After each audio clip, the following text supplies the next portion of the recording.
주의 전에 올라오신 여러분을 주님의 이름으로 환영하고 축복드립니다. 로마서의 총 주제를 한마디로 말을 하라라면 의인은 믿음으로 말미암아 구원을 받는다.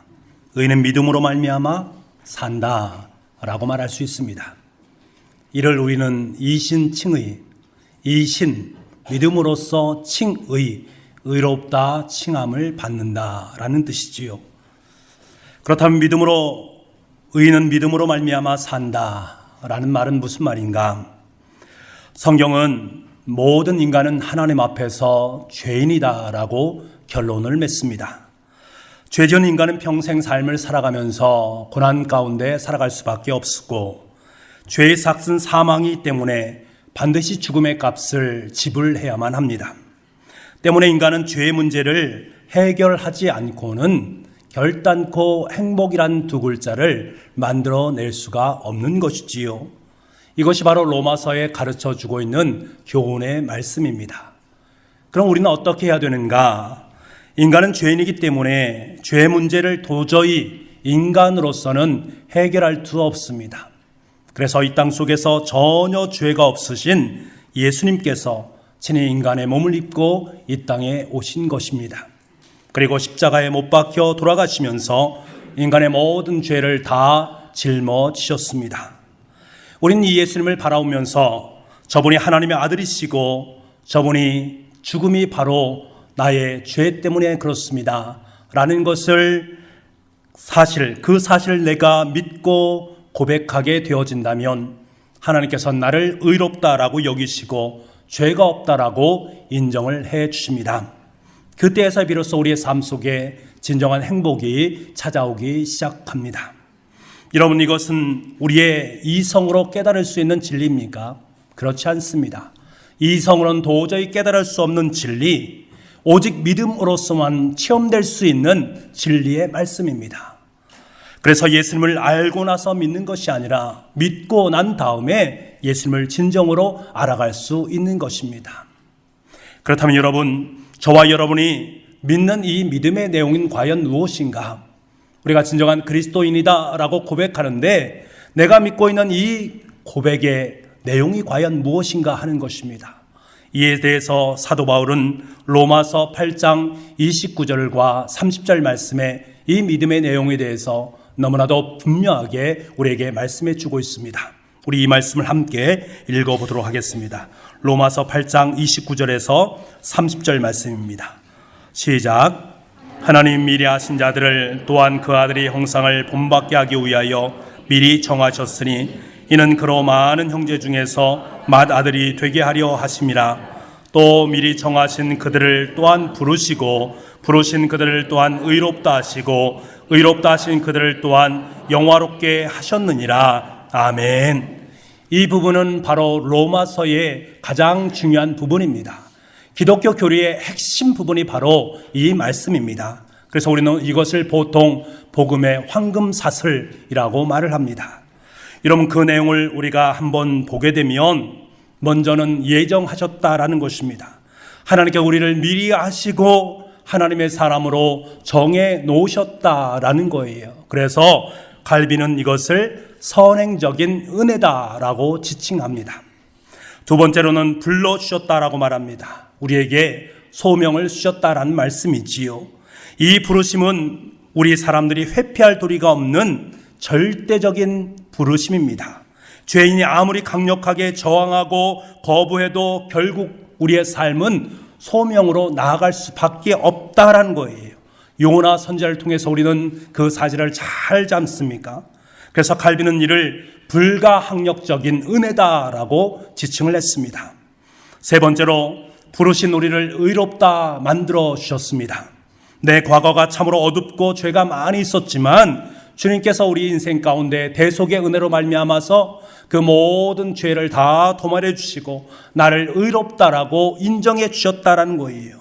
심판주 되시는 하나님께서 나의 모든 것들을 다 용서해 주셨다라는 그 사실, 그래서 아무도 나의 죄를 정죄할 수 없게 되었다라는 것입니다.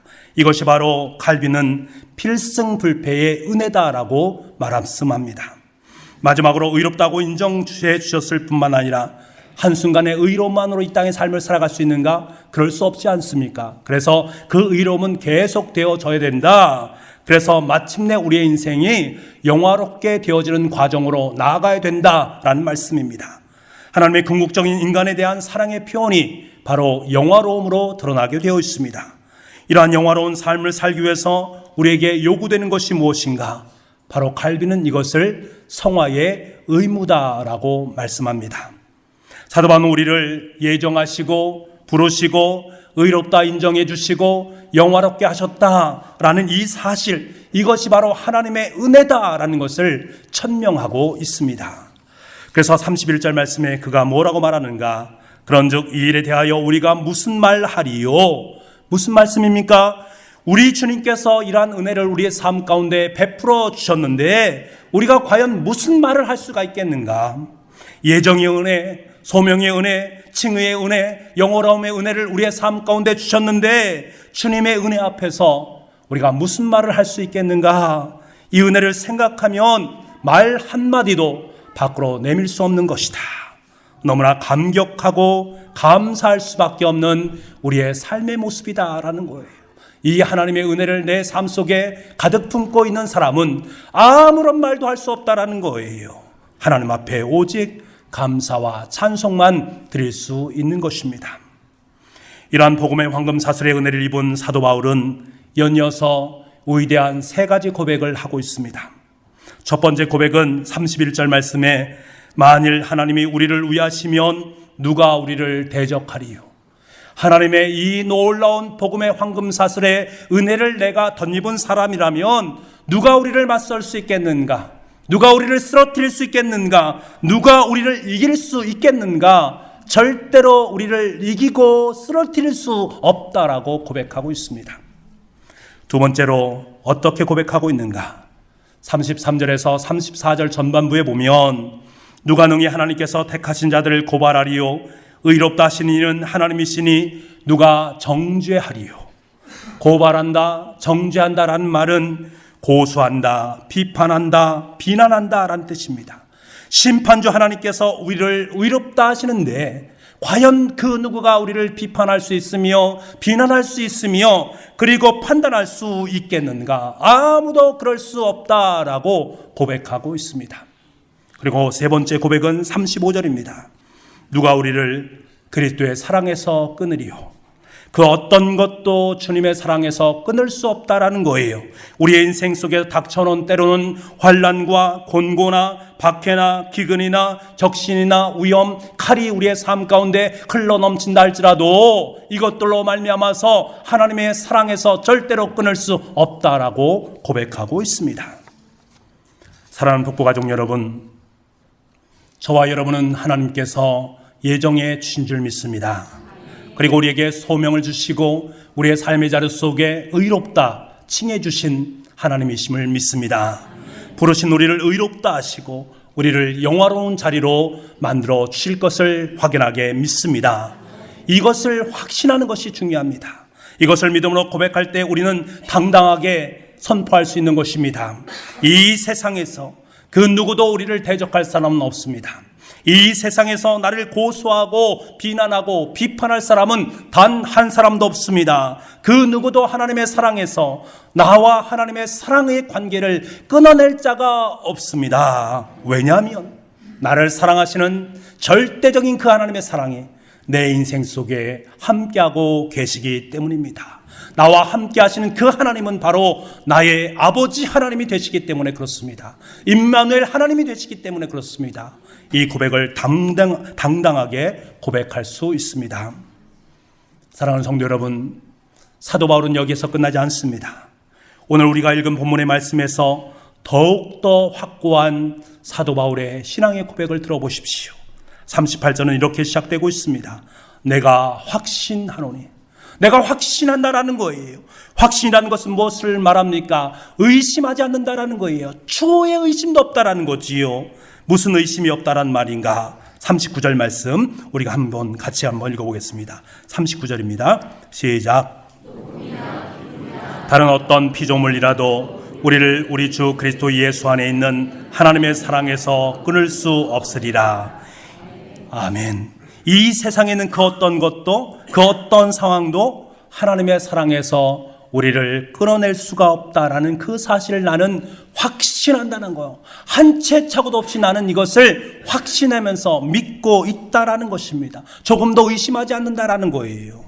그렇다면 그 어떤 것들은 과연 무엇을 말하는가? 바로 38절에 나와 있습니다. 38절 말씀을 우리 다시 한번 읽어보겠습니다. 시작. 내가 확신하노니 사망이나 생명이나 전사들이나 권세자들이나 현재일이나 장래일이나 능력이나. 아멘. 사망이 우리를 하나님의 사랑에서 끊어낼 수가 없다라는 거예요. 왜 그렇습니까? 사망은 죽는 것이 아니라 생명으로 인도하는 출입문이 되기 때문에 그렇습니다. 우리에게 있어서 이 사망은 죽음이 아니라 하나님 천국으로 입성하는 출입문에 해당되는 것이기 때문에 주님과의 우리의 사랑을 이 죽음으로 끊어낼 수가 없다라는 거지요. 생명도 주님의 사랑을 끊어낼 수가 없습니다. 생명이라고 하면 우리는 생명에 대한 애착을 의미합니다. 죽음을 앞두고 있는 사람들을 보게 되면요, 제일 많은 애착을 갖는 것이 자녀에 대한 애착입니다.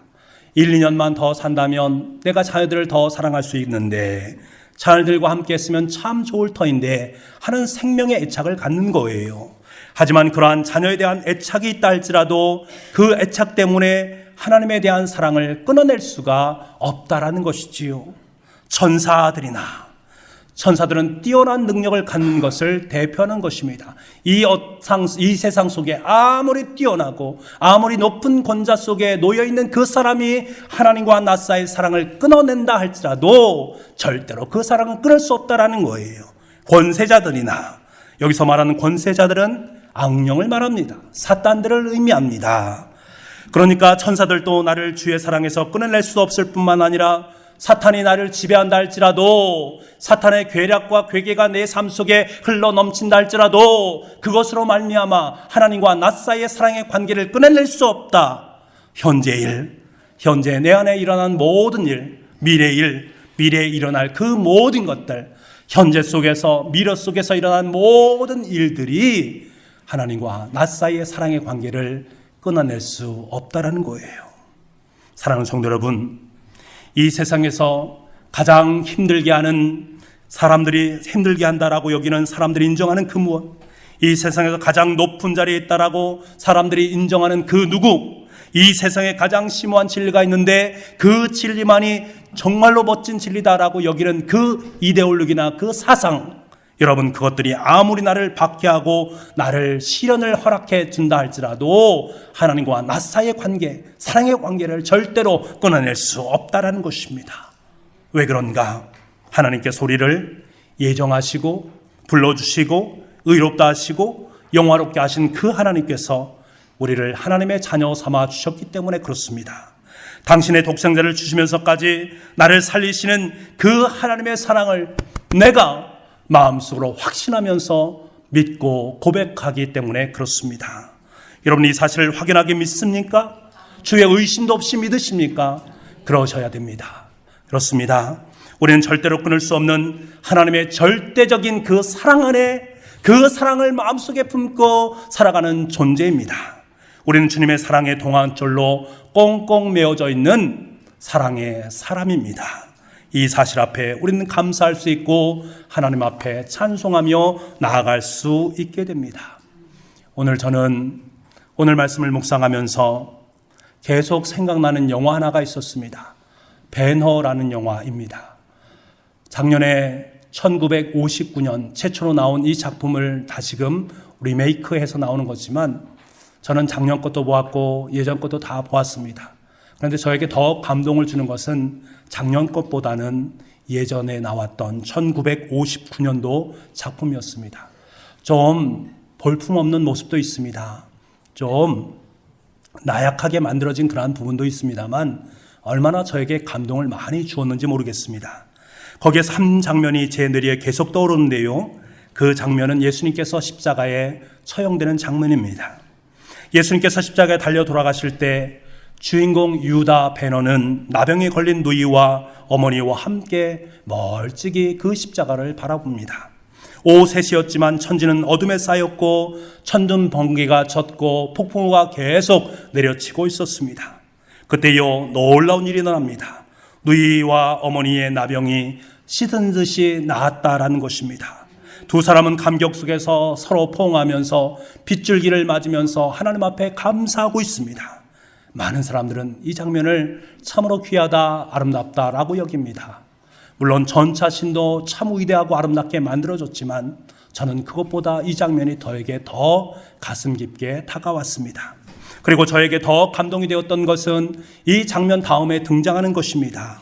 그것이 무엇인가 하면 예수님께서 십자가상에 못이 박히고 난 다음에 그 십자가에 못을 박힌 그곳으로부터 예수님의 피가 흘러내리는 것입니다. 그리고 나서 빗줄기와 함께 섞이게 돼요. 그래서 그 피가 흘러가기 시작합니다. 골고다 언덕에서 주님의 거룩한 피가 빗물과 함께 흘러나오는 그 모습이 저의 마음속에 너무나도 각인되었습니다. 그리고 그것이 너무나 현실적으로 느껴졌습니다. 지금 하나님께서 주님의 거룩한 보혈의 피가 저 빗물을 통해서 내 심장 속으로 들어오고 있다라는 이것이 너무나도 현실적으로 느껴졌습니다. 그 거룩한 피가 치유와 회복과 생명의 능력으로 온 세상을 흘러들어가고 있다라는 사실이 너무나도 믿어지는 거예요. 너무나 감격스러운 거예요. 여러분 잠깐 이 시간에 이 부분을 여러분께 소개하기 원합니다. 여러분 볼 때 화면은 참 좋지 않습니다. 하지만 여러분 한번 느껴보시기 바랍니다. 마지막 부분에 주의 피와 빗물이 함께 섞여서 흘러가는 그런 모습을 바라보시면서 여러분의 마음속에 이러한 마음을 품기를 원합니다. 저 주님의 피가 내 삶 속으로 흘러 들어오고 우리의 가정 속으로 흘러 들어오고 우리 교회 속으로 흘러 들어온다. 이것이 내 삶 속에 실제다라고 여기시면서 이 화면을 보기를 원합니다. 화면이 좋지 않아서 너무나 죄송한데요. 그리고 마지막에 여러분께서 아마 여기는 흑백으로 나올 터인데 십자가의 그 피가 물과 함께 섞여서 흐르는 것입니다. 여러분 그것을 연상하시면서 화면을 보도록 하겠습니다.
여기까지입니다. 여러분, 주님의 십자가의 피가 흘러내려서 웅덩이에 모이고 그것이 세상을 향해서 흘러가고 있습니다. 이 피는 저와 여러분을 향한 절대적인 사랑의 피입니다. 이 십자가의 피가 우리를 예정하셨고 부르셨고 의롭다 하시고 영원롭게 하시는 보혈의 피인 줄 믿습니다. 이 십자가의 피를 경험한 사랑은 그 사랑으로 치유함을 받게 됩니다. 그 사랑으로 회복되는 역사가 있게 되어집니다. 생명의 능력으로 생명을 살리는 역사가 있는 줄 믿습니다. 여러분, 그 피가 사실은 사도 바울에게 흘러갔던 거예요. 그리고 이 시간은 저와 여러분에게도 그 사랑의 피가 흐르고 있습니다. 제 안에도 흐르고 있고요, 여러분 안에도 흐르고 있습니다. 이 피가 우리의 모든 죄를 다 씻어주시고 우리의 영혼을 맑게 씻어주신 것입니다. 이 시간 저와 여러분의 육신에 있는 모든 질고와 마음의 병을 깨끗하게 씻어주는 역사가 있기를 간절히 소망합니다. 여러분, 사도 바울은 왜 이 세상의 어느 누구도 어떤 것도 절대적인 하나님의 사랑에서 끊을 수 없는가? 그것은 바로 예수 그리스도의 보혈의 피의 공로를 덧입었기 때문에 그렇습니다. 그 피가 그의 심장 속으로 들어갔던 거예요. 그 심장 속으로 들어간 그 피는 그의 삶을 새롭게 했고 그를 이 땅 속에서 하나님의 나라를 세워가는 하나님의 일꾼으로 만들었던 것입니다. 그동안 예수님을 믿는 사람들을 가두고 자신이 알지 못하는 수없이 많은 죄를 지었음에도 불구하고 이 모든 것을 깨끗하게 씻어주는 주님의 거룩한 피를 경험했기 때문에 그는 하나님의 사도로 이 땅의 삶을 살아갔던 것입니다. 사랑하는 성도 여러분, 어디 사도 바울일 뿐이겠습니까? 저와 여러분도 마찬가지 아닙니까? 우리의 모든 죄를 도말하시기 위해서 친히 십자가에 못 박혀 돌아가시고 자신의 모든 피를 쏟아주신 분이 바로 우리의 하나님 예수님 아니십니까? 그 피가 내 마음속에 흘러오기에 우린 더 이상 죄인이 아닙니다. 우리는 의로운 하나님의 사람이 되었습니다. 그러한 우리에게 이 절대적인 하나님의 사랑의 동아줄로 저와 여러분과 하나님은 꽁꽁 묶여져 있습니다. 이것이 단순히 그렇구나 라고 느끼지 마시고 여러분 실제적인 삶의 경험을 통해서 느끼셔야만 합니다. 지금 하나님의 동아줄이, 사랑의 동아줄이 나를 올가매고 있구나. 그 사랑 안에 내가 지금 삶을 살고 있구나. 이것이 내 삶 속에 얼마나 큰 감동과 감격으로 다가오는지를 실제적으로 여러분이 느끼셔야만 합니다. 그래서 저는 간절히 기도합니다. 하나님, 이 피가 제 몸속에 살아 역사하기를 원합니다. 그 피로 인해서 전 늘 새로워지기를 원합니다. 그 피가 나를 통해서 이 세상을 흘러갈 수 있기를 간절히 소망합니다. 그 피의 능력으로 살기를 원합니다. 이 절대적인 사랑에 내 몸을 맡기를 원합니다. 그래서 나도 또한 주님의 사랑의 사도가 되어서 이 땅 속에 죽어가는 영혼들에게, 영혼소를 이기는 그 사람들에게 하나님의 사랑을 나누고 싶습니다. 그러한 고백을 주님 앞에 올려드릴 수밖에 없습니다. 이 기도가 단순히 저의 기도로만 그치겠습니까? 여러분의 기도로 아름답게 승화될 수 있기를 소망합니다. 사랑하는 성도 여러분, 저와 여러분이 이미 예수님의 십자가의 보혈의 피로 인해서 의인이 되었습니다. 우리는 그 절대적인 사랑을 가슴에 품고 살아가는 존재입니다. 저와 여러분, 이 부분에서 죄될 사람은 단 한 사람도 없습니다. 지금 이 자리에 앉아 계신 여러분은 단 한 사람도 예외 없이 모두가 다 하나님의 사랑, 은혜 안에 침잠되어진 주님의 존재입니다. 이 진리를 마음속에 깨닫고 지금까지 우리는 살아왔지 않습니까? 그리고 이 진리를, 이 은혜를, 이 사랑을 끝까지 인생이 다하는 그날까지 내 마음속에 품고 살아갈 존재가 바로 저와 여러분입니다. 그런데요, 중요한 것은 그 다음입니다. 그 다음에 우리는 어떻게 삶을 살아갈 것인가? 우리가 어떻게 예수 그리스도의 사랑을 내 마음에 품고 십자가의 피에 놀라운 보혈의 공로를 느낀 내가 그 다음 삶을 어떻게 살아갈 것인가? 그것이 바로 우리의 신앙의 성숙도를 가늠하는 잣대입니다. 하나님의 사랑을 인식하고 깨닫는 그 자체도 참으로 중요한 것이지요. 하지만 더 중요한 것은 그 사랑을 깨닫고 내가 믿고 난 다음에 내 삶을 앞으로 어떻게 살아갈 것인가가 더 중요한 것입니다. 대개 그리스도인은 어떻습니까? 아마 여러분도 그런 분도 있을 수 있어요. 주님의 감격, 주님의 놀라운 피의 공로, 그 감격 앞에서 감사가 넘치고 너무나도 행복하다, 아름답게 여기시면서 매일매일 하나님 앞에 감사하는 마음을 품고 살아가는 분, 또한 교회 속에서 감사헌금도 하고 교회에서 봉사하기도 합니다. 그리고 하나님께서 독생자 예수 그리스도를 위해서 예수 그리스도를 죽이시면서까지 우리 인생 속에 모든 걸 다 쏟아 부어주신 그 하나님께서 앞으로 내가 삶을 살아가는 동안에 내 인생 속에 모든 것을 허락해 주시지 않는가라는 이 말씀을 붙잡고 자신의 사업을 위해서 기도하고 여러분의 자녀를 위해 기도하고 교회를 위해서 기도하고 가정을 위해서 기도하실 것입니다. 그런데 여러분 생각해 보십시오. 이 땅을 살아가는 많은 그리스도인 중에 자신에게 부어주신 하나님의 그 사랑과 그 놀라운 능력을 자신의 이기심의 도구로 쓰는 경우가 얼마나 많이 있느냐 하는 것이지요. 기도할 때는 오직 자기 자신과 자신의 가족만을 위해서, 자기의 교회만을 위해서 기도하는 우리의 기도의 적은 담론을 보게 됩니다. 축복의 하나님과 고난의 하나님 중에서 어떤 하나님이 너희 삶 속에 좋으냐라고 말하면 우리는 대뜸 축복의 하나님이 우리의 삶 속에 좋습니다. 하나님께서 자신에게 늘 복을 주셔야 되고 내 인생의 시론의 대로를 활짝 열어주시는 그러한 은혜가 우리 가운데 넘쳐날 때 그 하나님은 진정한 하나님이다라고 여기는 우리의 모습이 있지 않습니까? 이것이 대부분의 그리스도인들의 모습입니다.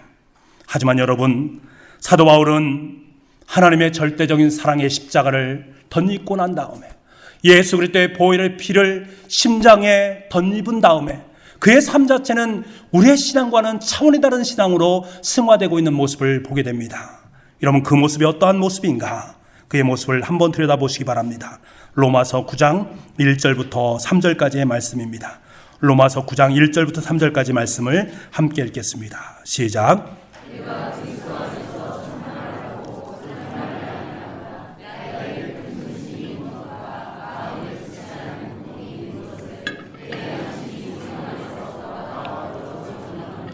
나의 형제 곧 고륙의 지척을 위하여 내 자신이 저주를 받아 그리스도에게서 끊어질지라도 원하는 바로다. 아멘.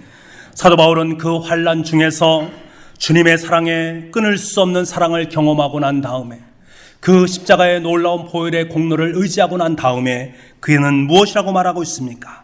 내가 저주를 받아서 죽는 한이 있다 할지라도 내가 사랑하는 이스라엘 백성들을 위해서 내 생명을 내어놓겠다. 그들을 구원한 일에는 내 생명조차 내어놓겠다.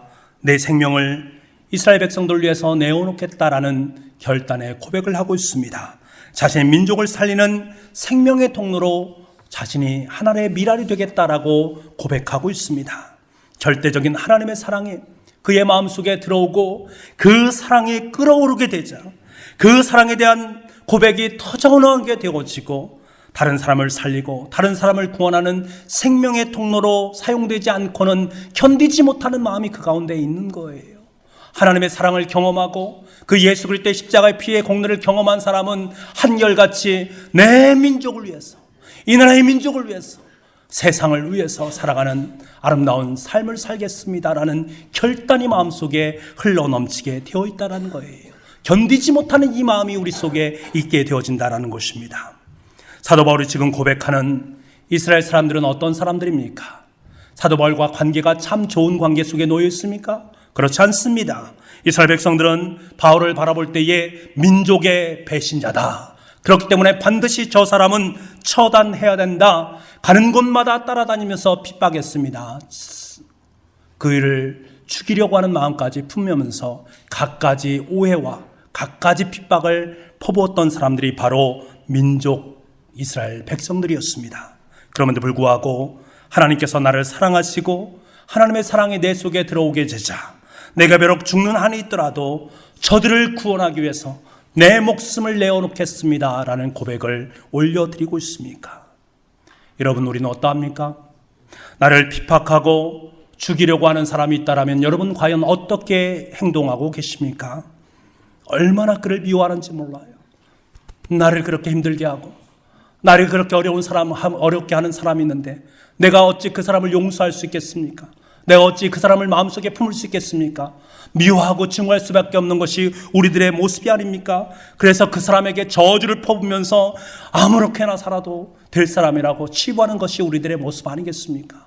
저와 여러분은 그렇게 삶을 살지 않았습니까? 그런데 여러분, 누가 영적인 사람입니까? 주님의 은혜를 체험하고 밤을 새워가면서 하나님을 찬양하고 영광 올리는 사람 정말 잘하는 것입니다. 그러나 여러분, 그것이 끝이 아니다라는 거예요. 내가 미워할 수밖에 없는 자들에게 가서, 원수에게 가서 생명의 통로로 사용되어 주는 것, 이것이 바로 영적인 사람인 것입니다. 저와 여러분이 정말로 이 세상 속에서 주님의 십자가를 덧입은 사람이라면, 주님의 거룩한 보혈의 공로를 덧입은 사람이라면 우리는 달라야 됩니다. 세상에 있는 사람과 달라야 됩니다. 나를 핍박하고 나를 오해하고 나를 죽이려는 사람이 있다 할지라도 도리어 그를 위해서 축복하고 그에게 주님의 말씀을 전할 수 있는, 아니 내 생명까지도 내어놓을 수 있는 그 십자가의 사랑의 마음을 품을 수 있어야 됩니다. 오늘은 사순절 네 번째 주일입니다. 사순절은 주님의 십자가를 묵상하는 절기입니다. 그 사랑이 얼마나 큰지, 얼마나 깊은지를 깨닫는 시간입니다. 여러분, 하나님께서는 저와 여러분을 사랑하십니다. 그 사랑이 십자가 안에 고스란히 담겨져 있음을 믿습니다. 우리의 심장에는 예수님의 피가 담겨져 있습니다. 지금도 그 피가 품어져 나오는 거예요. 이 절대적인 사랑의 심장을 품고 있는 저와 여러분에게 주님께서는 요구하고 계십니다. 이 사실을 깨닫는다면 이제 너는 세상으로 나아가 생명을 살리는 아름다운 주의 사람이 되어야 되지 않겠느냐라고 말씀하시는 주님의 음성이 있습니다. 하나님께서는요, 저와 여러분의 인생을 값지게 여겨주셔서 이 시대의 제2의 사도 바울로 삼기를 원하시고 계십니다. 주님의 절대적인 사랑을 가슴에 품었다면 이제 세상으로 나가라는 거예요. 너를 죽이려 하는 사람들에게, 너에게 모방하고 너를 힘들게 하는 사람들에게, 그 모든 사람들에게, 죽어가는 영혼들에게 주님의 생명을 나눠주라는 거예요. 주님의 심장에 있는 그 피를 나눠주라고 말씀하고 계십니다. 이 절대적인 사랑 앞에 응답할 수 있는 우리가 될 수 있기를 원합니다. 그 모든 것을 감당할 수 있는 힘과 능력을 저와 여러분의 삶 속에 덧입혀 주실 줄 믿습니다. 그로 말미암아 세상 속에서 허락된 주님의 십자가를 함께 짊어지며 넉넉히 주님의 길로 아름답게 걸어갈 수 있는 저와 여러분이 되는 줄 믿습니다. 기도하겠습니다. 하나님 아버지, 주님의 십자가를 묵상하는 사순절 절기입니다. 주님의 십자가의 사랑 속에는 주님께서 이 땅에 흘려주신 그 모든 사랑이 고스란히 배어져 있습니다. 그 사랑이 바로 우리의 심장 속으로 이식되어졌고 그 사랑을 품고 또한 우리는 이 땅의 삶을 살아가게 됩니다. 아버지 하나님, 우리의 마음속에 담겨져 있는 주님의 절대적인 십자가의 사랑을 다시 한번 깨닫고 감격하여서 이 땅 속으로 나아갈 수 있는 우리가 될 수 있도록 주님 은혜 허락하여 주시옵소서. 내가 그토록 미워하는 그 사람, 내가 정말 저 사람은 죽었으면 좋겠다라고 여기는 사람이 있다면 그 사람에게로 나아갈 수 있는 심장이 되게 도와주시옵소서. 죽어가는 영혼 속에 심장이 되어서, 사랑의 심장이 되어서 그에게 주님의 복음을 나눌 수 있는 우리 모두가 될 수 있도록 주님 인도하여 주시옵소서. 그래서 이 시대의 제2의 사도 바울로 우리를 사용하여 주옵소서. 모든 말씀을 예수님의 이름으로 기도하옵나이다. 아멘.